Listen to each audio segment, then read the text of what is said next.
ગોસ્વામી યુવરાજ શ્રી જલારામજી વિદ્યાલય ધોરણ 10 અમારા મોડેલ નામ છે એક્વાપોનિક સિસ્ટમ. એક્વાપોનિક સિસ્ટમ બે શબ્દોનું બનેલું છે, એક તો હાઇડ્રોપોનિક્સ અને એક તો એક્વાકલ્ચર. હાઇડ્રોપોનિક્સ એટલે માત્ર પાણીમાં થતી ખેતી, તેમાં માટીની જરૂર પડતી નથી. તમે જોઈ રહ્યા છો છોડ છે એના પાણી છે, છોડ છે તો પાણીમાં જ વૃદ્ધિ પામે છે. અને બીજું છે એક્વાકલ્ચર. એક્વાકલ્ચરમાં આપણે મત્સ્ય ઉદ્યોગની જરૂર છે. માછલીને જીવંત રાખવા માટેની બે જરૂરિયાતો છે, એક તો ખોરાક અને એક તો પાણી. પાણી તો આપણે વોટર ટેન્ક મારફતે નળી મારફતે મત્સ્ય ઉદ્યોગમાં ઉમેરી દઈશું. બીજી જરૂર હોય છે ખોરાક.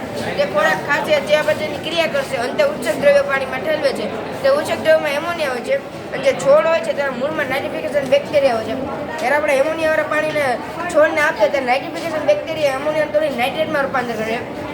આપણે કોઈ પણ પ્રકારની ખેતી કરીએ, માટીમાં થતી ખેતી કરીએ અથવા પાણીમાં થતી ખેતી કરીએ, આપણે છોડને ઉગાડવા માટે 16 પોષક તત્વોની જરૂર પડે છે. એમાંથી અમુક પોષક તત્વો છે તે આપણે બહારથી ઉમેરવા પડે, જેથી ઓર્ગેનિક ખેતી થતી નથી. પણ જો આપણે ઓર્ગેનિક ખેતી કરવું હોય તો તે નાઇટ્રેટ છે તે 16 પોષક તત્વોની પૂર્તિ પાડે છે અને ઓર્ગેનિક ખેતી તૈયાર કરે છે.